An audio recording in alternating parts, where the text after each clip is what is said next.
welcome back to my channel, or welcome if this is the first video you watch. If you don't know me, this is Eleanor, and this is the second part of cultural shocks as an Italian teacher in France.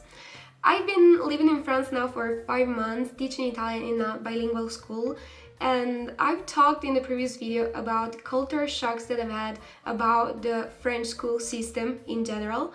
But I believe there are some shocks that are specific to my school, to the school where I teach, because it's very peculiar.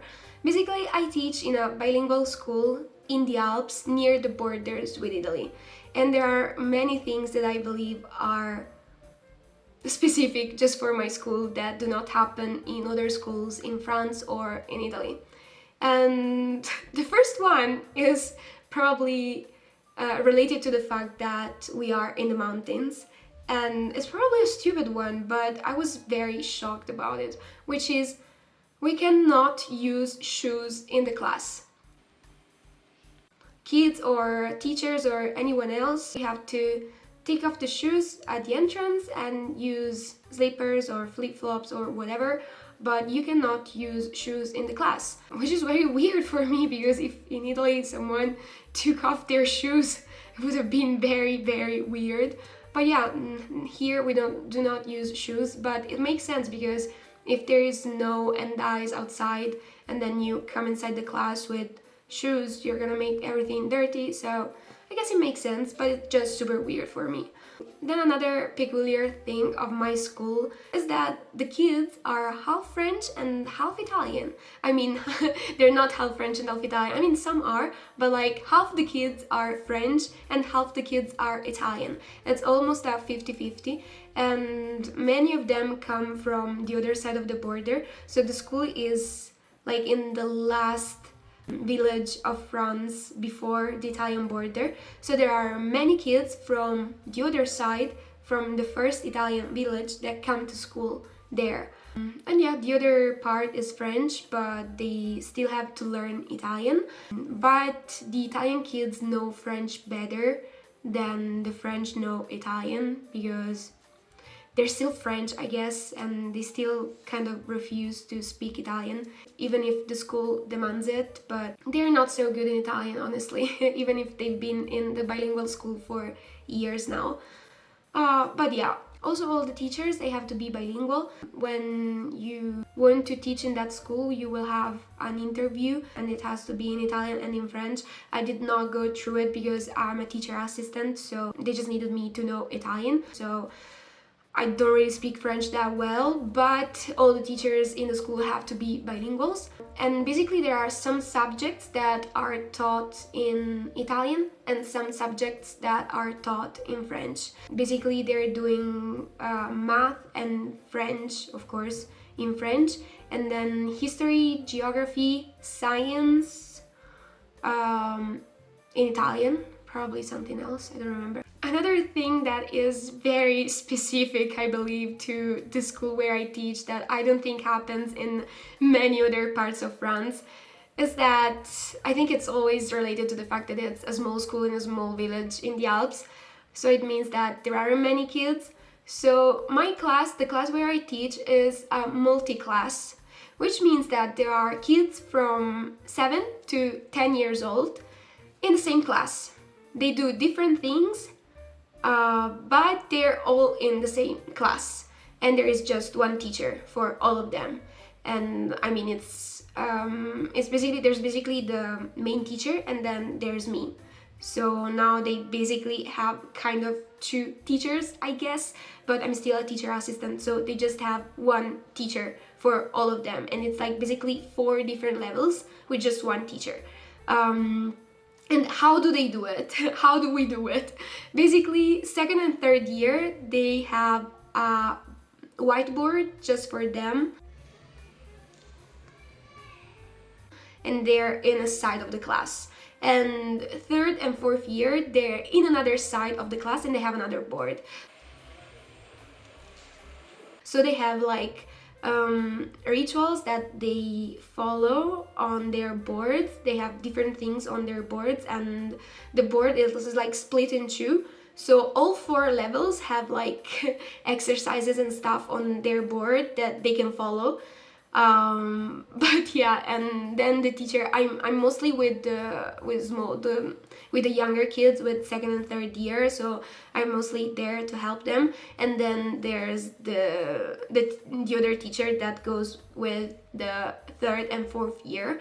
But yeah, she then comes around the class to like explain things and stuff. And then sometimes when I do Italian classes, like actually Italian classes, I do them with the whole class, because actually their Italian level is pretty the same, even if they are from different levels. And it's so complicated, I swear. Like it's not easy at all. It's very, very, very complicated. But I am definitely learning a lot. I believe I'm learning a lot as a teacher, and I'm learning things that in a normal school it would take me years to learn. And now I believe, of course I still have a lot to learn, but I believe it was like a full immersion in like a very weird and challenging teaching environment. And I think I'm still here, I'm surviving, I think I'm doing my job, so I guess I'm doing it, but it's very, very hard. But the kids are doing fine. Like I thought it was gonna be harder for them, but they're actually doing fine, so good, I guess. I actually believe they're a bit behind with the program if I compare it to like Italian schools and Italian programs. And also, for example, for math, I believe they're a bit behind because French is not a language that is very like useful to make you learn math fast, because I see like the kids that they spend so long like learning how to write numbers, which is something that in Italian that doesn't happen, because in Italian the way you pronounce the numbers, that is the way you write them. So the kids maybe spend 1 week, 2 weeks in primary school learning how to write the numbers, and then you do actual math. You're not gonna waste years learning how to write numbers. But in this school, like every day there is at least 10-15 minutes dedicated to how to write the numbers, and I think it takes time. It wastes time from the actual math, so they're a bit behind with that. But I think like when they go to middle school, they will probably be at the same level. But yeah, and also I think they're a bit behind like with reading. But that is definitely because they're bilingual. Definitely takes longer to learn how to read fluently if you have to learn how to do it in 2 languages.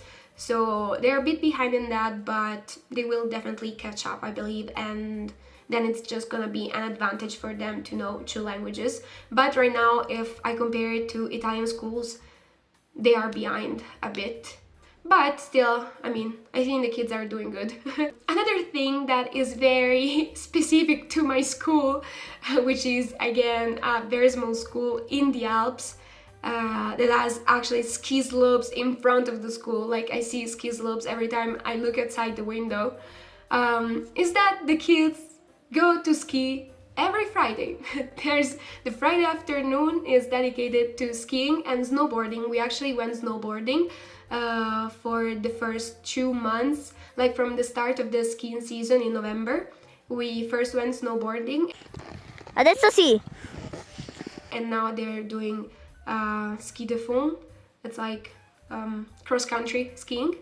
And yeah, they do it every Friday, every year. Actually, I think last year they were doing it 2 afternoons per week. And the teacher this year, she changed, and she was like, I think 2 afternoons per week is a bit too much, because otherwise when are they gonna do actual school stuff if they are just skiing every day? So yeah, now it's just 1 day per week. But yeah, I also had free snowboarding classes with the kids, and I really appreciated that because I did not know how to snowboard, and now I kind of can, and it was very fun. And snowboarding is very expensive, so I'm pretty glad that I got to do it with the kids. And also the kids get the free pass for the whole season, which is very expensive. It's like something like 900 euros if you want to buy it. So the kids get it for free because they're from the school, and like they get it for free. So nice, very nice for them. And also, like, when they have the breaks, they go outside. They never stay inside, they always go outside. I don't know if this is something about just my school or in France in general. The kids go outside during the break, but they always go outside, and they always have like the ski suit, and they play in the snow, and good for them, I guess. And also, this is so funny. Every time I talk about it, I just laugh because it's crazy for me. We do half an hour of yoga every day. Like, now we're not doing it a lot because they mostly want to be outside playing in the snow. But when there isn't snow, or when the weather outside is bad, we stay in the gym inside and we do half an hour of yoga. And I'm the instructor, actually. I do yoga in Italian, and I'm just there telling them, adesso faremo il saluto al sole. Provate la posizione della tartaruga. Rimanete in silenzio per 3 secondi. And that's it. This is like, I watch YouTube tutorials before, and then I become a yoga instructor. Like, I'm becoming so many things in this school. Like, I'm literally learning a lot. If you need a yoga instructor, I guess I'm available at this point. Anyway, so yeah, they also do yoga. Like, honestly, I envy these kids, to be honest.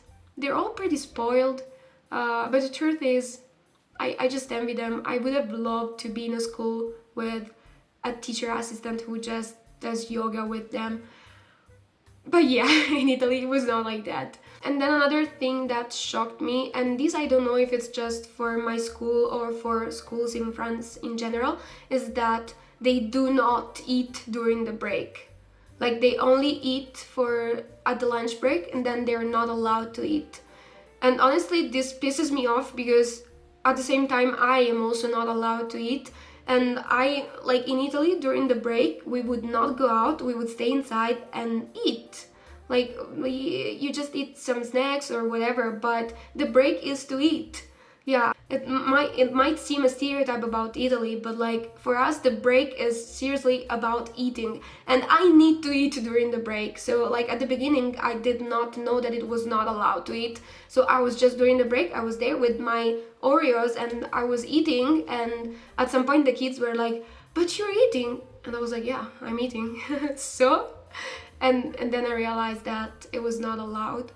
But yeah, I don't agree with that, honestly. And like, sometimes if the kids are eating and some other kids come to me and they're like, oh my god, that kid is eating, you should say something. And I'm like, no, sorry, I'm not gonna say anything. I believe kids should eat whenever the fuck they want, so I'm not gonna say anything. And honestly, I break the rules many times because if I'm hungry, I'm gonna eat. I'm sorry, like, I'm not gonna starve because of my job. Like, I think I'm an adult with freedom, so if I want to eat, I'm just gonna eat. Is it wrong? I don't think it is, but anyway, I don't give a fuck if it is, I'm gonna eat. So yeah, those were the things that shocked me about the school where I teach.